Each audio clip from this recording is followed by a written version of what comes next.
നിന്റെ ഈ മാല എത്ര പവനാന്ന് പറഞ്ഞത്? 10 പവൻ. എന്താ വിശ്വാസം വരുന്നില്ലേ? അതൊന്ന് അഴിച്ചേ. എന്തിനാ?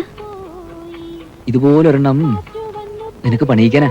അയ്യോ, എന്നാ ഇതുപോലെ വേണ്ട. 10 പവന്റെ ഒരു നെക്ലേസ് പണിയിച്ചാ മതി. അതാ ഇതിലും ഭംഗി. ഞാനും അത് തന്നെ വിചാരിച്ചത്. ഏതായാലും ഒരു കാര്യം ചെയ്യാം. ഇത് വിറ്റിട്ട് ഞാനൊരു ലോറിക്ക് കുറച്ച് പണം കൊടുക്കും. ആ ലോറി കോയമ്പത്തൂർ ബോംബെ റൂട്ടിൽ ഓടി വന്നാൽ എന്റെ കയ്യിൽ പണം വരും, നിന്റെ കഴുത്തിൽ നെക്ലസും വരും. ആ, അങ്ങനെ ഇപ്പൊ വേണ്ട. ഇത് വിൽക്കാൻ ഞാൻ സമ്മതിക്കില്ല. ഇതെന്റെ അച്ഛൻ തന്നതാ. അയ്യാ, അവിടെ ഒരച്ഛൻ.